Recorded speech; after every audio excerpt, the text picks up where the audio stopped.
नमस्कार। हिंदी साधन चैनल में आप सभी का एक बार फिर से हार्दिक स्वागत है। आज हम सभी द्विवेदी युग के कवि अयोध्या सिंह उपाध्याय हरिऔध के बारे में जानेंगे। इससे पहले हमने मैथिली शरण गुप्त के बारे में जाना है और उनकी सभी रचनाओं को भी हमने जान लिया है। इस पाठ में हम सभी अयोध्या सिंह उपाध्याय हरिऔध और उसके साथ श्रीधर पाठक के भी बारे में जानेंगे। तो चले हम शुरू करते हैं। अयोध्या सिंह उपाध्याय हरिऔध का जन्म 1865 ईस्वी में। इनका जन्म स्थान ग्राम निजामाबाद, जिला आजमगढ़। मृत्यु काल इनका 1947 ईस्वी। व्यवसाय ये पहले मिडिल स्कूल अध्यापक, फिर कानून गो। 1923 ईस्वी में सेवानिवृत्त हुए। प्रमुख रचनाएं कृष्ण संबंधी रचनाएं इनके हैं। कृष्ण शतक, प्रद्युम्न विजय ये नाटक है 1893 ईस्वी। आगे है रुक्मिणी परिणय, ये नाटक है 1894 ईस्वी। प्रिय प्रवास 1914 ईस्वी। अब हम देखेंगे इनकी श्रृंगारिक रचनाएं।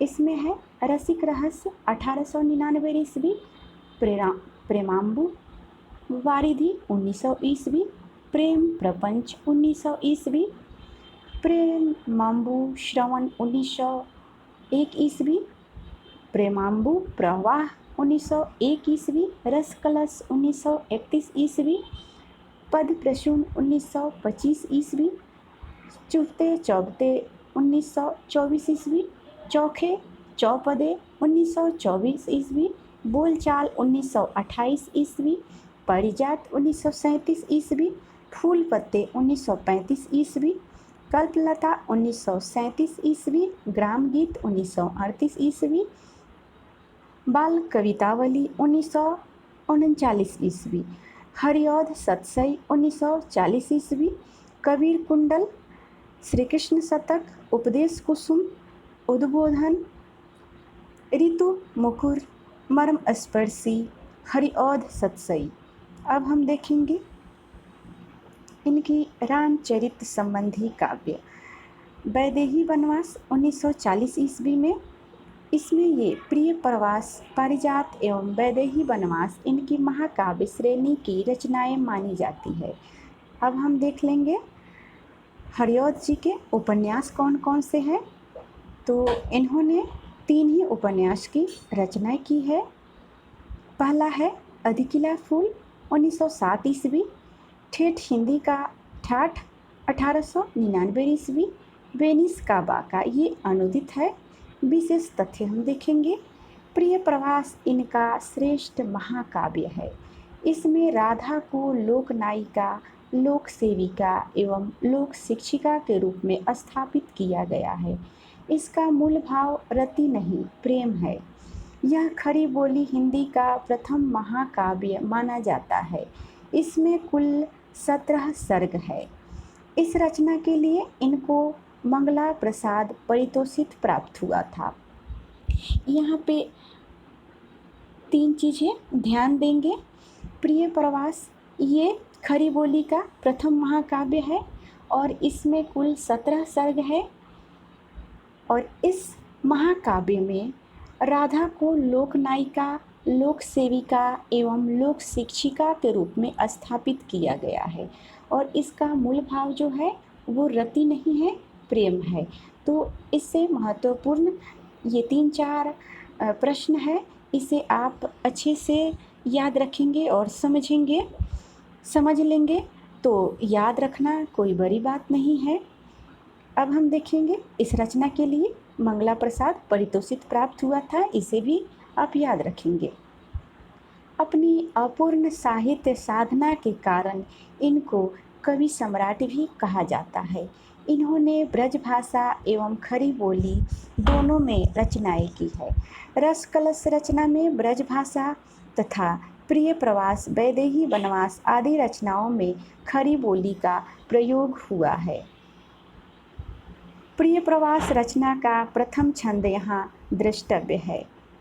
दिवस का अवसान समीप था, गगन था कुछ लोहित हो चला, तरु शिखा पर थी वह राजती, कमलिनी कुल वल्लभ की प्रभा। ये पंक्तियाँ भी परीक्षाओं में पूछ लिए जाते हैं और ऑप्शन में ये दे दिया जाता है उपाध्याय जी की, हरिऔध सिंह की कुछ इनकी रचनाओं के नाम दे दिए जाते हैं और उससे पूछा जाता है ये रचना, ये पंक्ति किससे संबंधित है। तो आप इसे याद रखेंगे, ये जो छंद है वो प्रिय प्रवास से संबंधित है। दिवस का अवसान समीप था। आगे हम देखेंगे वैदेही वनवास मूलतः वाल्मीकि रामायण पर आधारित है। इसमें राम के द्वारा सीता के निर्वासन की कथा 18 सर्गों में वर्णित है। प्रिय प्रवास मूलतः वियोग श्रृंगार का ग्रंथ है। वियोग वात्सल्य का चित्रण भी इनमें प्रमुखता से हुआ है। इसमें राधा के विरह का निरूपण चतुर्थ सर्ग में मिलता है। रस कलश एक रीति ग्रंथ रचना है जिसमें रस एवं रस स्वरूप, नायिका भेद और ऋतु वर्णन किया गया है।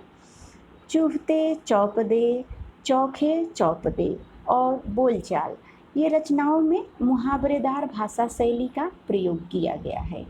डॉक्टर गणपति चंद्र गुप्त ने इनको आधुनिक काल का सूरदास कहा है। तो आधुनिक काल का सूरदास किसे कहा जाता है? अयोध्या सिंह उपाध्याय हरिऔध जी को। तो इसे भी आप याद रखेंगे।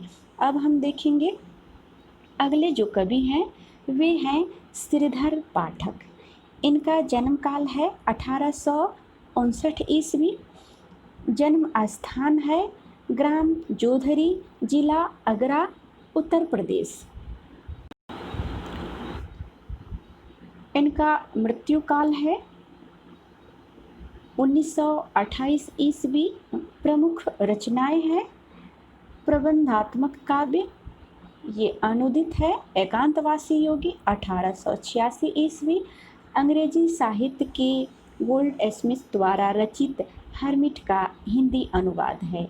उजरग्राम 1889 ईस्वी। अंग्रेजी साहित्य के गोल्ड स्मिथ द्वारा रचित डेजर्टेड विलेज का अनुवाद है।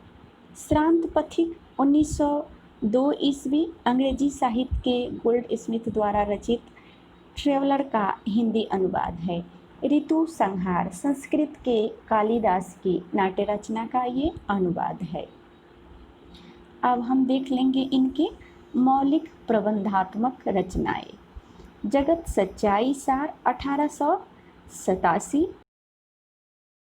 कश्मीर सुषमा 1904 ईस्वी। आराध्य शोकांजलि 1906 ईस्वी। यह रचना इन्होंने अपने पिता की मृत्यु पर लिखी थी। जॉर्ज वंदना 1912 ईस्वी। भक्ति विभाग 1913 ईस्वी। गोखले प्रशस्ति 1915 ईस्वी। देहरादून 1915 ईस्वी। गोपिका गीत 1916 ईस्वी। भारत गीत 1928 ईस्वी। मनोविनोद 1882 ईस्वी। बनाष्टक, बाल विधवा, भारतोत्थान, भारत प्रशंसा, गुणवंत हेमंत 1900 ईस्वी।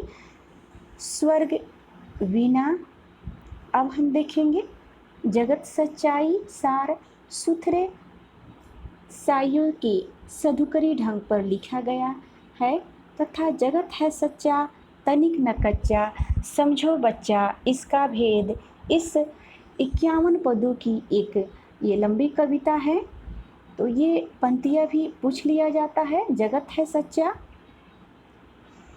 तनिक न कच्चा, समझो बच्चा इसका भेद। यह पंक्ति किस कवि द्वारा रचित है? तो आप इसे याद रखेंगे, यह श्रीधर पाठक द्वारा रचित पंक्ति है। स्वर्ग वीणा में परोक्ष सत्ता के रहस्य संकेत मिलते हैं। श्रांत पथिक रचना में रूला छंद का प्रयोग हुआ है। अब हम विशेष तथ्य के बारे में जानेंगे। हिंदी साहित्य के सौभाग्य से श्रीधर पाठक जी भारतेंदु हरिश्चंद्र एवं महावीर प्रसाद द्विवेदी दोनों के समकालीन थे, जिससे उन्होंने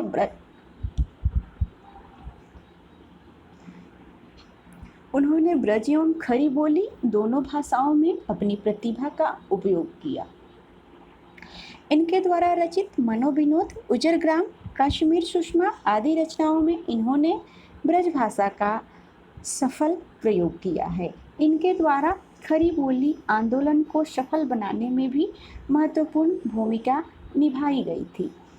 अपने समय के कवियों में प्राकृत का वर्णन पाठक जी ने अपने सबसे अधिक किया है।